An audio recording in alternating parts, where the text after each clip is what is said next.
今日は少し重い話をします。同じ50代でも、生まれた年が数年違うだけで、生涯賃金で1000万円以上の差がつくとも言われています。退職金や資産形成のスピードまで含めると、その開きはさらに大きくなるとも言われています。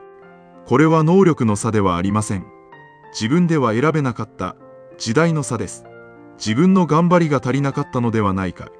そう感じたことはありませんか？同期に比べて資産が増えていない。そう感じて一人で落ち込んだ経験はありませんか？でも話はそう単純ではありません。お金と自由の航路へようこそ。船長です。今日はこの数字の裏側にある世代の分断についてお話しします。前提として結論は人によって変わります。今日は初心者がつまずきやすいポイントに絞って話します。なぜ同じ50代なのにこれほど資産形成に差がついたのか。そしてこれから何ができるのかを、その両方を私なりに整理してお伝えします。最後まで聞いていただければ今日から見直せる具体的な視点が手に入るはずです。50代と一括りに言っても、中には就職氷河期と呼ばれる時代に社会に出た世代がいます。その少し上にはバブル期の恩恵を受けた世代がいます。同じ50代なのにこの2つの世代の間にはかなり大きな資産の差があると私は感じています。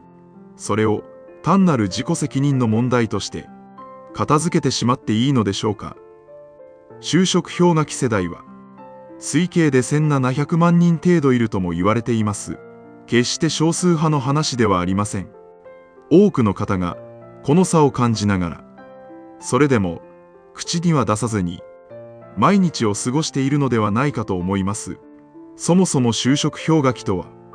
1990年代半ばから2000年代半ばにかけて、新卒での就職が極端に難しかった時期を指します。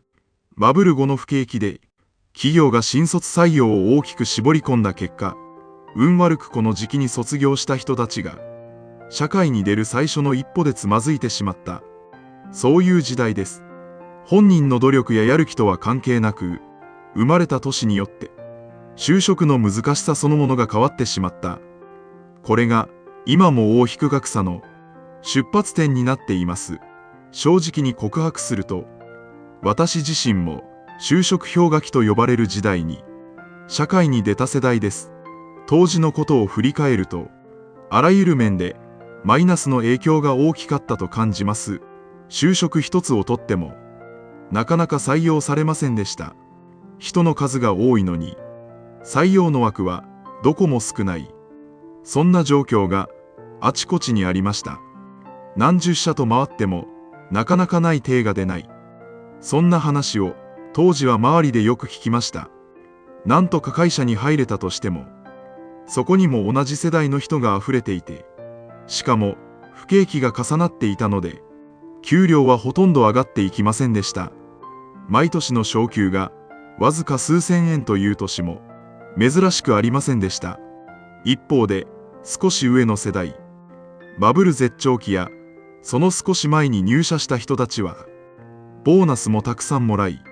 給料もどんどん上がっていました。私たちの世代は、そうした恩恵を全く受けることなく、デフレの時期しか経験していない。そんな感覚が今でも強く残っています。景気がいいというのが、そもそもどういう感覚なのか、実感としてわからないまま、社会人生活をスタートさせた。それが、私たちの世代の共通点かもしれません。就職活動をしていた頃、何十通ものお祈りの手紙を受け取りました。今のように気軽に応募できる時代ではなかったので、一社ごとに履歴書を手書きし、何度も面接に足を運びました。それでも結果が出ない日々が続くと、自分に価値がないのではないかと、本気で思い詰めたこともあります。こんなケースがあります。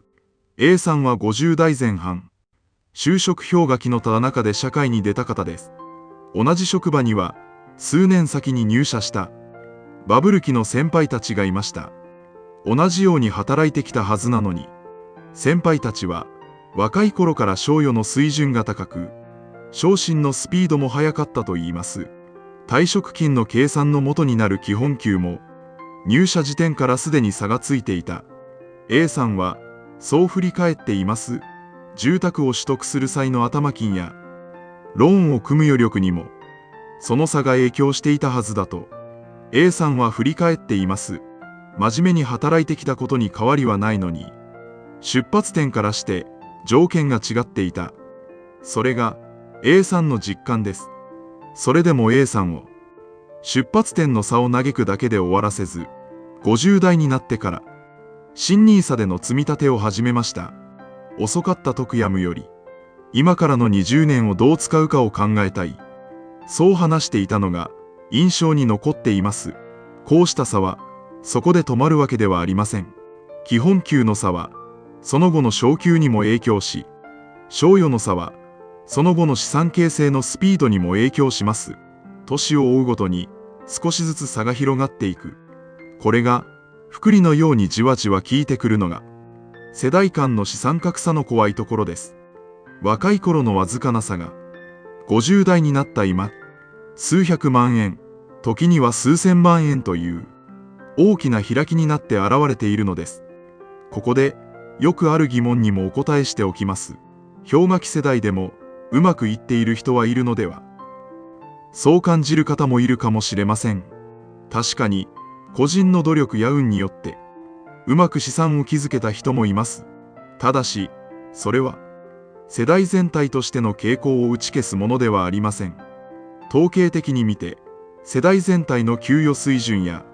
資産形成のスタートラインに差があったことは複数の調査で指摘されています。一部の成功例だけを見て世代全体の話ではないと片付けてしまうのは少し早いというのが私の考えです。もう一つよくある疑問にお答えします。それは時代のせいにするただの言い訳ではないかという指摘です。確かに時代のせいにしたまま何もしないでいるのは望ましくありません。ただ事実として存在した構造を正しく認識することとそれを言い訳にして行動しないことは全く別の話です。むしろ構造を正しく理解しているからこそ今からの一手を選びやすくなるのです。もう一つお伝えしておきたいことがあります。今の20代、30代は私たちの世代とは違う環境で社会に出ています。売り手市場と言われる時期もありましたが、今度は物価高というまた別の課題に直面しています。どの世代にもそれぞれの厳しさがある。そう考えると世代間で比べ合うことよりもそれぞれの立場を理解し合うことの方が大切なのかもしれません。ここで大切な事実をお伝えします。この差は単なる頑張りの差だけではありません。その裏にはいくつかの構造的な力が働いているのです。一つ目は相続による階層の格上げです。自分の力で数千万円の資産を築いた人が親からの相続をきっかけに一段上の資産階層へ移る。そんな動きが今目立っています。相続税制の見直しを見越して早めに小山越え資産を移す生前贈与も加速していると言われています。つまり努力とは別の理由で資産の階層が動いていく人たちがいるのです。親の世代がどれだけ資産を築けたかによってこの世代の出発点そのものが変わってしまうということでもあります。これは氷河期世代の中でも親がどれだけ資産を持っていたかによってさらに差が生まれるということでもあります。同じ氷河期世代であっても相続を受けられる人と受けられない人との間にも新たな分断が生まれつつあるのです。二つ目はある程度の資産を築いた層でも階層の移動が起きているという事実です。野村総合研究所の推計によると純金融資産がおよそ3000万円から5000万円ほどのいわゆるアッパーマス層と呼ばれる世帯は2023年時点で2021年と比べて世帯数はおよそ2割、資産額もおよそ 15% 減ったとされています。一方でその上の富裕層は同じ期間で増えているというデータもあります。コツコツ真面目に働き、貯めてきたはずの世帯の中にも、上の階層へ進んだ人と、下の階層へ戻ってしまった人に、分かれていく動きが静かに進んでいるのです。背景には、物価上昇に賃金の伸びが追いつかず、生活費や教育費の負担が増えたことで、思うように資産を積み増せなかった世帯が少なくないという事情もあります。真面目にコツコツやってきたことと、資産が増えるかどうかは、残念ながら必ずしもイコールではないのです。3つ目は、インフレによる資産の目減りです。名目上は1億円を持っていても、物価が上がり続ければ、その実質的な価値は、どんどん小さくなっていきます。同じ1億円でも、インフレを上回る利回りで、運用し続けられる人と、ただ現金で持っているだけの人とでは、数年後、大きな差になって現れます。つまり、資産格差は、努力だけの問題ではなく、制度と時代の巡り合わせという、自分では選べない条件によっても、大きく左右されているのです。日本は長らくデフレの時代が続きましたが、近年はそこから一転して、物価が上昇する局面に入っています。デフレの中で育った氷河期世代にとって、このインフレへの対応は、これまで経験したことのない、新しい課題でもあります。こう考えると、これまでの資産の差を、自分の力不足だと責め続けるのは、少し違うのではないかと、私は思うようになりました。時代の巡り合わせという、どうにもならない条件があったことを、まずは認めてあげることが、出発点として大切です。罪悪感を抱え続けるより、現状を正しく理解する方が、次の一歩を踏み出しやすくなります。時代を恨んでも、時間は戻ってきません。けれど、今日という日は、誰にとっても、これから先の、出発点になり得るのです。今から始めても、もう遅いのではないか。そう感じる方もいるかもしれません。確かに、20代からコツコツ積み立ててきた人と、全く同じ結果を得ることは難しいでしょう。ただ、50代からでも、これから20年、30年という時間は残っています。遅いかどうかを気にするより、今日から始めるかどうかの方が、はるかに重要だというのが私の考えです。一日でも早く始めた方が、一日分だけ有利になるのですから。ではここから、氷河期世代を含む私たちの世代が、今からできることを整理していきます。一つ目、過去の環境を悔やむより、今からの仕組み化に切り替えることです。iDeCoは、2026年12月の制度改正で、一定の要件を満たせば、加入できる年齢が70歳未満まで広がる予定です。新NISAはそもそも年齢の上限がなく、何歳からでも始められる制度です。出遅れたと感じている人ほど、今から使える制度が増えていることに、目を向けてほしいと思います。制度は、後から挽回するための道具でもあるのです。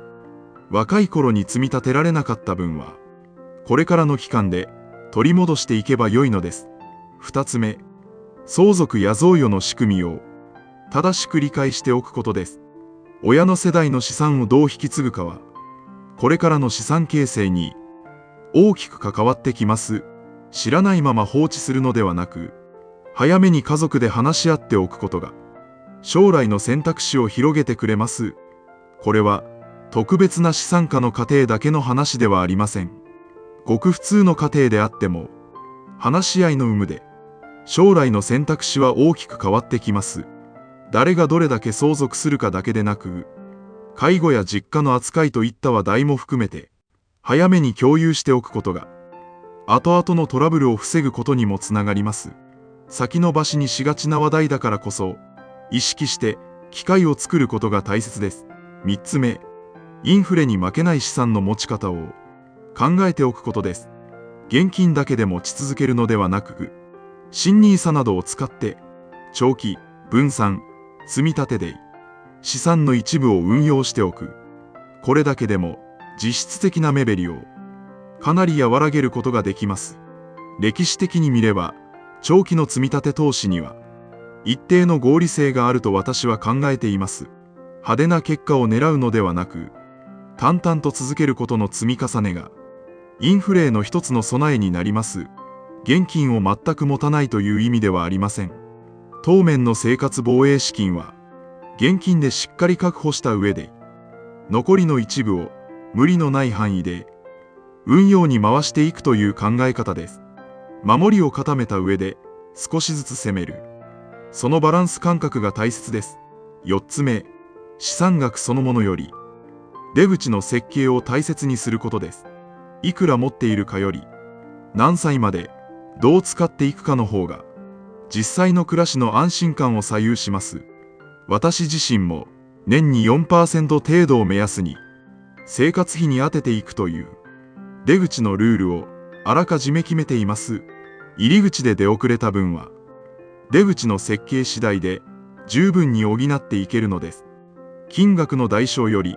使い方の設計が安心感を大きく左右するのです。例えば退職金をどう受け取るか一つとっても、一括で受け取るか年金形式で受け取るかによって税金の扱いもその後の資産の減り方も大きく変わってきます。入り口で差がついた分、出口の一つ一つを丁寧に設計していくことが私たちの世代にとって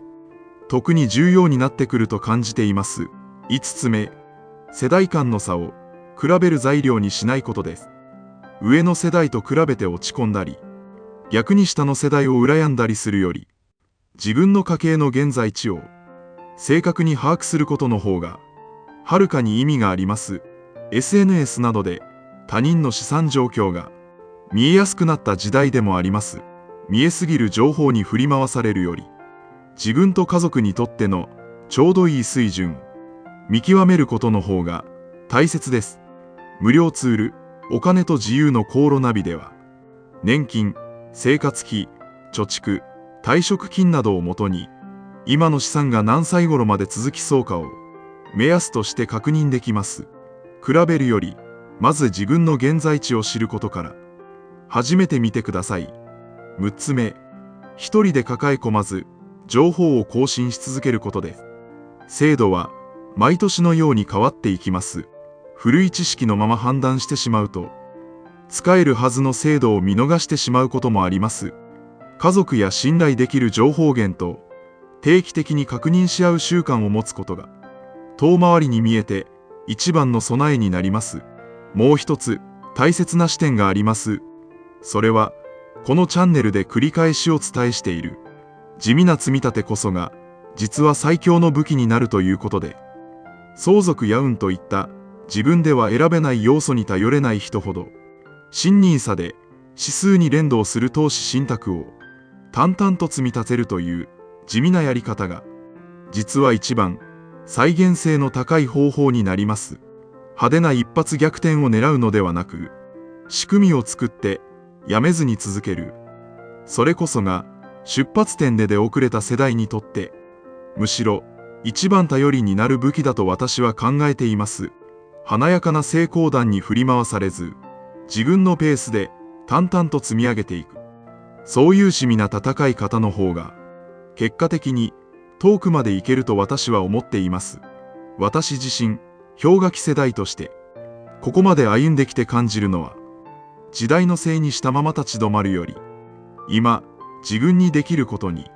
焦点を合わせた方が、はるかに前向きに生きられるということです。見栄のためにお金を使うことはしませんが、本当に価値があると思うものには、きちんとお金を払うようにしています。出発点の差を恨むより、今日からの積み上げ方を工夫する方が、私には性に合っていました。若い頃に思うようにいかなかった経験があるからこそ、今、仕組みを整えることの大切さを、より強く実感できているとも感じています。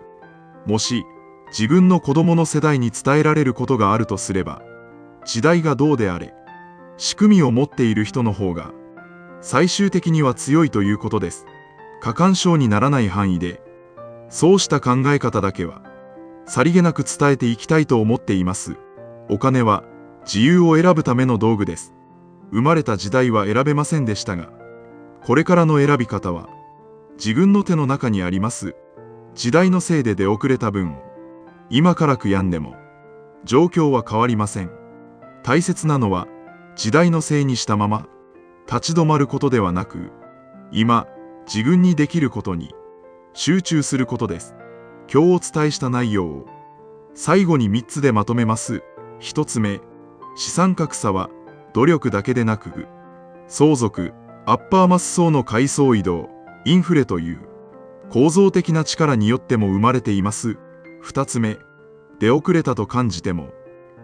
この年齢拡大など、今から使える仕組みは着実に広がっています。3つ目、大切なのは世代を比べることではなく、自分の家計の現在地を知り、今日からできることに集中することです。同じ50代でも、歩んできた時代はそれぞれ違います。就職氷河期を経験した方も、バブル期の恩恵を受けた方も、それぞれにそれぞれの事情があったはずです。どちらが有利だった、不利だったと決めつけて終わらせるのではなく、自分がこれから何を選ぶかに意識を向けていただきたいのです。けれど、今日という日から何を選ぶかは誰にとっても平等に開かれています。もし今日の話に思い当たる方がいたら、時代のせいにするだけで終わらせず、今日一つだけ何かを見直すきっかけにしていただけたら嬉しく思います。新NISAの口座を見直すことでも、親との相続の話を切り出すことでも、無料通話で現在地を確認することでも、何でも構いません。小さな一歩の積み重ねが、数年後、大きな差になって、帰ってくるはずです。もしこの動画が参考になったら、高評価とチャンネル登録で応援していただけると嬉しいです。それではまた次回の動画でお会いしましょう。